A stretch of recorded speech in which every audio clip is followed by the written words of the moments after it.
Good morning students, आप सभी का मेरी केमिस्ट्री क्लास में स्वागत है। स्टूडेंट्स, आज हम गैल्वेनिक सेल या वोल्टीय सेल की संरचना और कार्यविधि का अध्ययन करेंगे। तो सबसे पहले क्वेश्चन आता है कि गैल्वेनिक सेल या वोल्टीय सेल किसे कहते हैं। तो इसका आंसर है गैल्वेनिक सेल या वोल्टीय सेल एक युक्ति या डिवाइस है जो रासायनिक ऊर्जा को विद्युत ऊर्जा में बदलती है, जो रासायनिक ऊर्जा को विद्युत ऊर्जा में बदलती है। यह गैल्वेनिक सेल या वोल्टीय सेल की सामान्य परिभाषा है। अब यहां पर क्वेश्चन आता है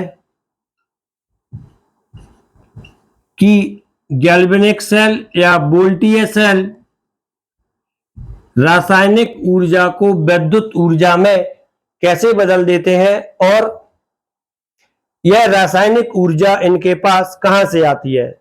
तो यह रासायनिक ऊर्जा इन सेलों में प्रयुक्त होने वाले रासायनिक पदार्थों की होती है, जो इस सेल में होने वाली रेडॉक्स रिएक्शन या ऑक्सीकरण और अपचयन क्रियाओं के द्वारा विद्युत ऊर्जा में बदल जाती है। अर्थात हम यह भी कह सकते हैं कि गैल्वेनिक सेल या वोल्टीय सेल रेडॉक्स रिएक्शन के आधार पर कार्य करते हैं। रेडॉक्स रिएक्शन पर कार्य करते हैं। यह वोल्टीय सेल या गैल्वेनिक सेल का एक सामान्य परिचय था। इसके पश्चात इस सेल के एग्जाम्पल्स के यदि बात की जाए तो इस सेल के अंतर्गत वोल्टीय सेल,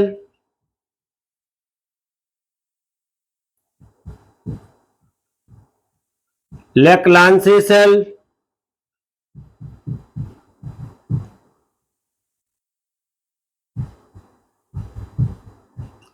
शुष्क सेल इत्यादि सेल आते हैं। ये सारे सेल रासायनिक ऊर्जा को विद्युत ऊर्जा में बदलते हैं। इसके पश्चात हम इसकी संरचना का अध्ययन करेंगे कि एक सामान्य वोल्टीय सेल में कौन कौन से पार्ट होते हैं, अर्थात इसकी संरचना या स्ट्रक्चर किस प्रकार का होता है।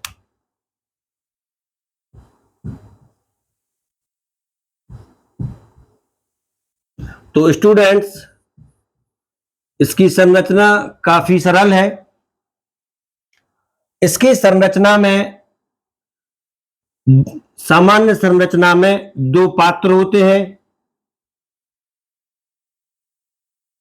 इन दोनों पात्रों में दो इलेक्ट्रोड लगे होते हैं। ये इलेक्ट्रोड धातु की छड़ें होती हैं। ये इलेक्ट्रोड धातु की छड़ें होती हैं। यह पहला इलेक्ट्रोड और यह दूसरे पात्र का इलेक्ट्रोड। वास्तव में यह इलेक्ट्रोड धातु की छड़ें होती हैं, जो इसी धातु के साल्ट विलयन में डूबी रहती हैं। धातु की छड़ें, जिस धातु की छड़ होगी उसी धातु के साल्ट का विलयन होगा। इसी धातु के साल्ट के विलयन में डूबी रहती हैं। जैसे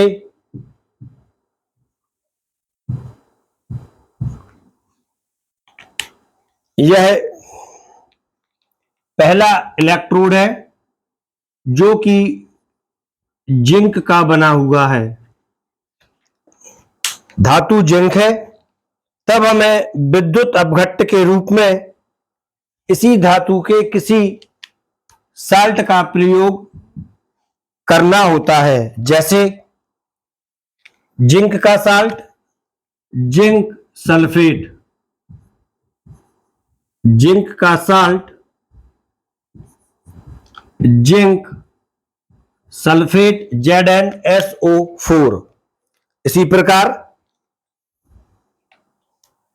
दूसरे पात्र में जो हमने इलेक्ट्रोड यूज किया है वह कॉपर का है, और इस पात्र में जो विद्युत अपघट्ट प्रयोग किया है वह इसी धातु का साल्ट CuSO4 है। इसमें ZnSO4 और इसमें CuSO4 लिया है। इसके पश्चात ये दोनों इलेक्ट्रोड एक गैल्वेनोमीटर के द्वारा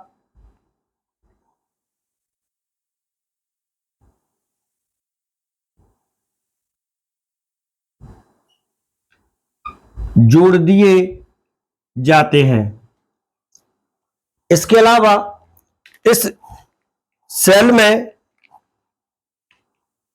एक चीज का प्रयोग और करते हैं जो इन दोनों पात्रों को जोड़ता है। यह पात्र होता है साल्ट ब्रिज।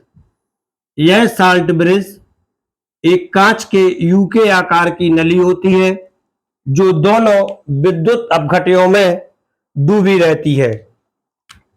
इस साल्ट ब्रिज में कोई इनर्ट विद्युत अपघट्ट या अक्रिय विद्युत अपघट्ट भरा रहता है। क्वेश्चन आता है अक्रिय विद्युत अपघट्ट से क्या तात्पर्य है? तो अक्रिय विद्युत अपघट्ट से तात्पर्य है वह विद्युत अपघट्ट जो सेल में उपस्थित इन दोनों विद्युत अपघट्यों ZnSO4 और CuSO4 से क्रिया नहीं करता है। यह विद्युत अपघट्ट इनर्ट विद्युत अपघट्ट KCl NH4Cl अगर एक पदार्थ होता है इत्यादि हो सकते हैं। यह कांच की बनी यू के आकार की नली होती है जो इस विद्युत अपघट्ट में डूबी रहती है। यह वोल्टीय सेल या गैल्वेनिक सेल की संरचना थी। अब हम संक्षेप में या शॉर्टकट में इस संरचना का अध्ययन करेंगे रे डायग्राम के द्वारा। इसमें दो पात्र होते हैं।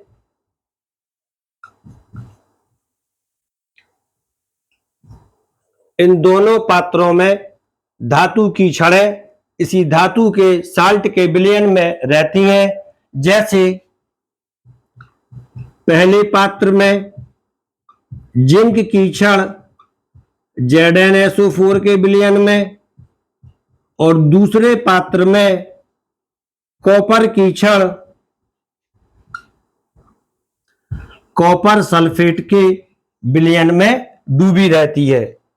इस विलयन में जिंक की छड़ और कॉपर की छड़ इलेक्ट्रोड का कार्य करती है। इन दोनों पात्रों को पहले पात्र और दूसरे पात्र को एक यू के आकार की नली जोड़े रहती है जिसे हम साल्ट ब्रिज कहते हैं या लवण सेतु कहते हैं। साल्ट ब्रिज या लवण सेतु कहते हैं। यह एक कांच के यू के आकार की नली होती है जिसमें एक अक्रिय विद्युत अपघट्ट भरा होता है। अक्रिय विद्युत अपघट्ट क्या होता है मैं इसको एक्सप्लेन कर चुका हूं। यह वोल्टीय सेल या गैल्वेनिक सेल की संरचना थी। इसके पश्चात हम गैल्वेनिक सेल या वोल्टीय सेल की कार्यविधि का अध्ययन करेंगे। इसकी कार्यविधि काफी सरल है और आसानी से समझ में आ जाती है। हम इसी डायग्राम का उपयोग करेंगे। हम जानते हैं कि इसमें दो पात्र होते हैं और दो इलेक्ट्रोड होते हैं। तो क्रिया विधि का अध्ययन करने से पहले हमें कुछ की पॉइंट होते हैं, इनके बारे में जानकारी होना चाहिए। सबसे पहला की पॉइंट है, इसका मैनोमिक्स है OA। इसका मतलब है ऑक्सीडेशन या ऑक्सीकरण एनोड पर होता है। OA, O for oxidation, A at anode. Oxidation anode पर होता है तो स्पष्ट है कि रिडक्शन कैथोड पर होगा। रिडक्शन कैथोड पर होता है। विद्युत अपघटनी सेल के विपरीत वोल्टीय सेल और गैल्वेनिक सेल में कैथोड और एनोड के चार्ज विपरीत होते हैं। इसमें एनोड नेगेटिव चार्ज हो जाता है और कैथोड पॉजिटिव चार्ज हो जाता है। दूसरा पॉइंट, ऑक्सीकरण। ऑक्सीकरण के लिए हम ऑयल से याद करते हैं। इसमें O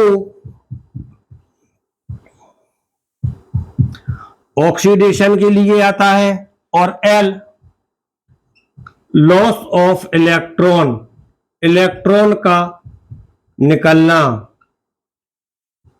अर्थात ऑक्सीकरण वह प्रक्रिया है जिसमें इलेक्ट्रॉन निकलते हैं। तो स्पष्ट है, इलेक्ट्रॉन का ग्रहण करना रिडक्शन कहलाता है। ऑक्सीकरण एनोड पर होता है और ऑक्सीकरण में इलेक्ट्रॉन निकलते हैं। अपचयन में इलेक्ट्रॉन ग्रहण किए जाते हैं। अपचयन में इलेक्ट्रॉन ग्रहण किए जाते हैं। ये दोनों पॉइंट यदि आपको क्लियर हो जाते हैं तब आप इस सेल की क्रिया विधि काफी हद तक समझ जाते हैं। इसकी क्रिया विधि काफी सरल है। अब हम इसकी क्रिया विधि का पहला पॉइंट, पहले पॉइंट की स्टडी करेंगे। सबसे पहले इसमें ऑक्सीडेशन होता है। ऑक्सीडेशन में ऑक्सीडेशन यह है जिंक इलेक्ट्रोड पर होता है। इसको आप इलेक्ट्रोड पढ़े, शॉर्ट में लिखा है। यह जिंक इलेक्ट्रोड पर होता है। इसमें इलेक्ट्रोड का जिंक परमाणु 2 इलेक्ट्रॉन त्याग कर 2 इलेक्ट्रॉन त्याग कर Zn++ के रूप में विलयन में आ जाता है। ये दोनों इलेक्ट्रॉन इलेक्ट्रोड पर रहते हैं। पहला इलेक्ट्रॉन, दूसरा इलेक्ट्रॉन, और यहां पर जो आ जाता है Zn++। यह प्रक्रिया लगातार चलती रहती है जिससे इलेक्ट्रोड पर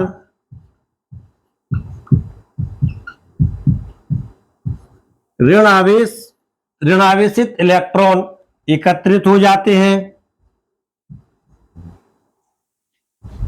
जिससे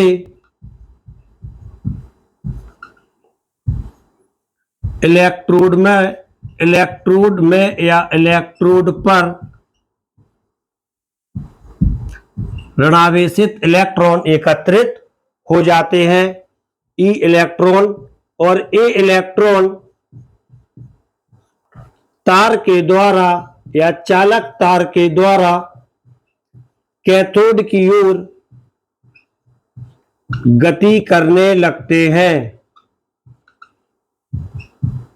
व चालक तार के द्वारा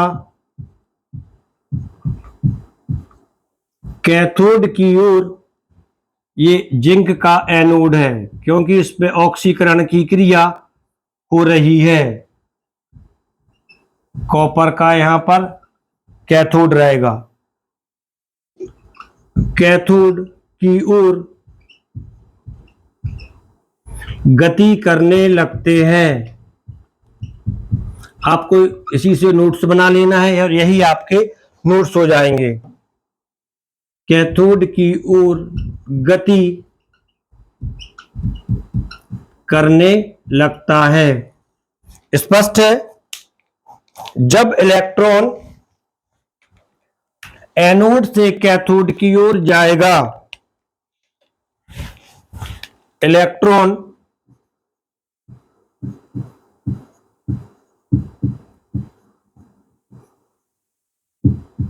एनोड से कैथोड की ओर जाएगा तो विद्युत धारा इसके विपरीत दिशा में प्रवाहित होती है।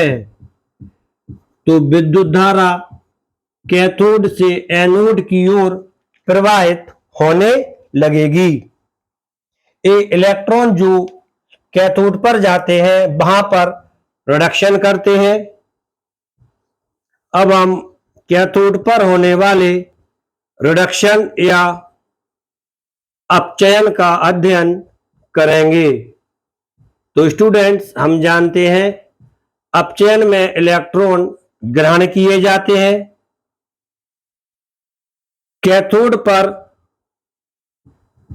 विलयन में उपस्थित कॉपर आयन जो कि CuSO4 के आयनन से बनते हैं, Cu++ plus SO4 minus minus, ये Cu++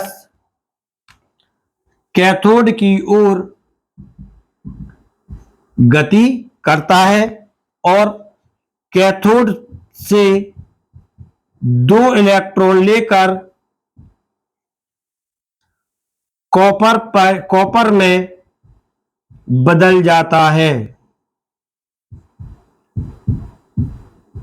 जब यह Cu++ कॉपर में बदल जाता है तो यह कॉपर इलेक्ट्रोड पर ही एकत्रित होने लगता है, जिससे स्पष्ट है कॉपर इलेक्ट्रोड की मोटाई बढ़ने लगती है और यहां पर जिंक आयन इसी इलेक्ट्रोड से बाहर निकलते हैं। तो जिंक की मोटाई समय के साथ कम होती जाती है, अर्थात एनोड घुलता जाता है और कैथोड पर कॉपर जमा होता जाता है, जिससे इसकी मोटाई भी बढ़ती जाती है। यह ऑक्सीडेशन और रिडक्शन इस सेल में होता रहता है और हमें सेल से विद्युत धारा प्राप्त होती रहती है। तो स्टूडेंट्स, यहां पर लगता है कि साल्ट बेस का इसमें कोई रोल नहीं है, किंतु ऐसा नहीं है। कुछ समय पश्चात ऑक्सीकरण और अपचयन, ये दोनों प्रक्रियाएं डिस्टर्ब होने लगती हैं। क्वेश्चन आता है कैसे डिस्टर्ब होने लगती हैं? अब हम इसका अध्ययन करेंगे। यहां तक आपको समझ में आ गया होगा ऑक्सीकरण और अपचयन। इसके बाद सेल हमें धारा देता रहता है और हम सेल से धारा प्राप्त करते रहते हैं, किंतु कुछ समय पश्चात जो Zn++ आयन इलेक्ट्रोड के चारों ओर एकत्रित होते जाते हैं, यह Zn++ आयन जिंक इलेक्ट्रोड के पास Zn plus plus ion zinc electrode के पास एकत्रित होते जाते हैं और इसे धनावेशित कर देते हैं।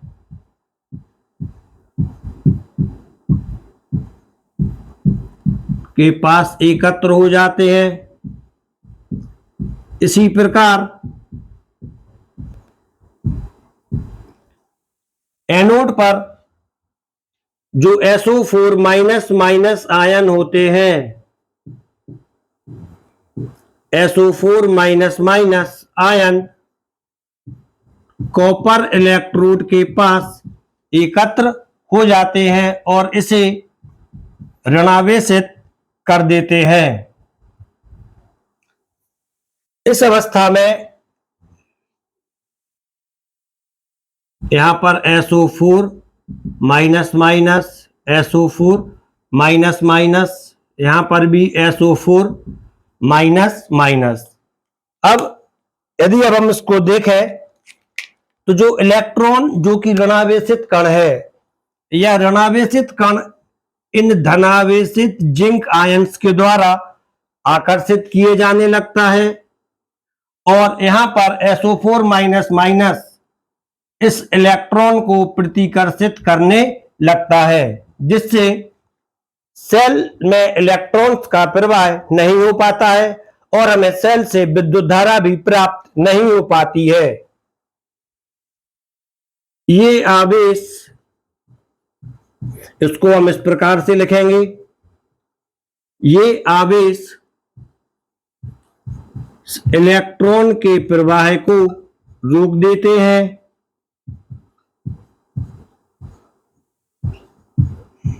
ये आवेश इलेक्ट्रॉन के प्रवाह को रोक देते हैं, जिससे सेल से धारा मिलना बंद हो जाता है, जिससे सेल से धारा मिलना बंद हो जाता है। इस अवस्था में इस सेल को कार्य करने के लिए सेल का जो बॉस होता है, साल्ट ब्रिज या लवण सेतु, वह कार्य करना शुरू कर देता है और साल्ट ब्रिज का कार्य शुरू हो जाता है। इसके पश्चात यहां पर साल्ट ब्रिज या लवण सेतु अपना कार्य प्रारंभ करता है। लवण सेतु के अंदर इनर्ट इलेक्ट्रोलाइट, यहां पर हमने KCl ले लिया, KCl भरा रहता है। यहां पे थोड़ा और समझ लें, ये दोनों पात्र हैं। इस पात्र में धनावेशित Zn प्लस प्लस और दूसरे पात्र में ऋणावेशित SO4 माइनस माइनस है। अब यह salt bridge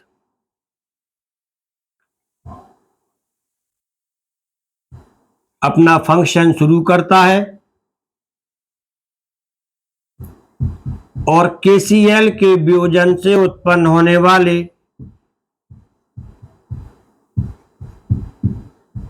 K plus ion और Cl माइनस आयन का उपयोग करता है। Zn प्लस प्लस में इसका विपरीत आयन ऋणावेशित Cl माइनस आयन भेज देता है और SO4 के पास इसका विपरीत K प्लस आयन भेज देता है। तो इस एनोड पात्र में Zn plus plus twice Cl minus react करके ZnCl2 बना देते हैं और इस पात्र में K प्लस और SO4 माइनस माइनस मिलके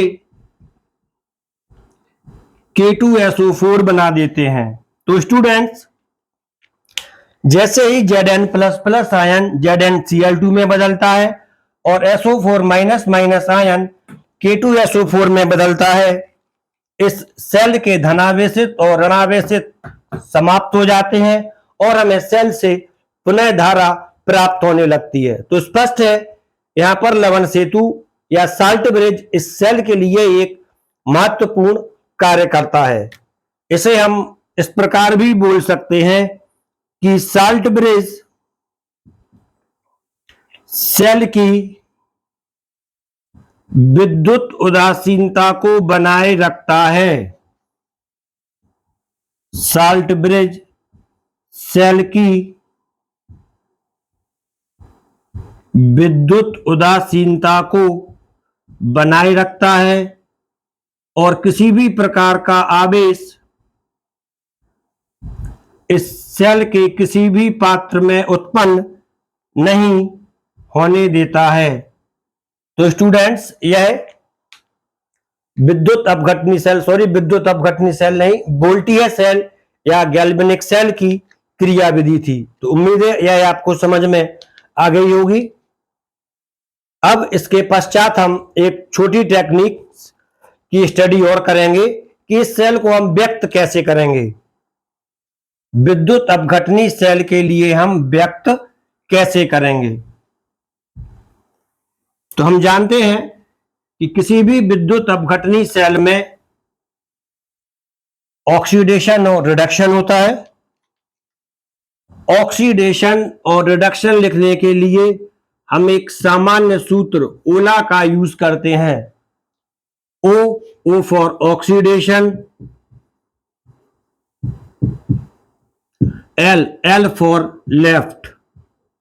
यानी जब हम इस सेल को व्यक्त करते हैं तब ऑक्सीडेशन अभिक्रिया सदैव लेफ्ट की ओर लिखते हैं। ऑक्सीडेशन अभिक्रिया Zn कन्वर्ट हो रहा था या बदल रहा था Zn++ में। राइट साइड पर रिडक्शन अभिक्रिया लिखते हैं या अपचयन अभिक्रिया लिखते हैं। अपचयन अभिक्रिया में Cu++ Cu में बदल रहा था और इन दोनों के बीच हम एक सिंगल लाइन या डबल लाइन का यूज करते हैं। जब ये दोनों पात्र एक दूसरे के संपर्क में होते हैं तब हम इस सिंगल लाइन का यूज करते हैं, और जब ये दोनों पात्र अलग अलग होते हैं, मतलब पात्र से मतलब है ऑक्सीकरण और अपचयन वाले कंटेनर या पात्र अलग अलग होते हैं, तब हम डबल लाइन का यूज करते हैं। तो इसमें हमने देखा है ये दोनों पात्र अलग अलग हैं तो हम डबल लाइन का यूज करेंगे। यह इस सेल को व्यक्त करने की रिएक्शन है। तो स्टूडेंट्स, यह गैल्वेनिक सेल या वोल्टीय सेल की संरचना और क्रियाविधि का अध्ययन था। इसके आधार पर आप कई क्वेश्चन के आंसर दे सकते हैं, जैसे गैल्वेनिक सेल या वोल्टीय सेल किसे कहते हैं, इसकी खोज किसने की थी, इसकी संरचना का वर्णन कीजिए, इसकी क्रियाविधि का वर्णन कीजिए। इसके अतिरिक्त एक क्वेश्चन जो कई बार पूछा जाता है, साल्ट ब्रिज किसे कहते हैं, इसके कार्य लिखिए। तो ये सारे क्वेश्चन आप इसके बाद आसानी से कर लेंगे। ठीक है, थैंक यू।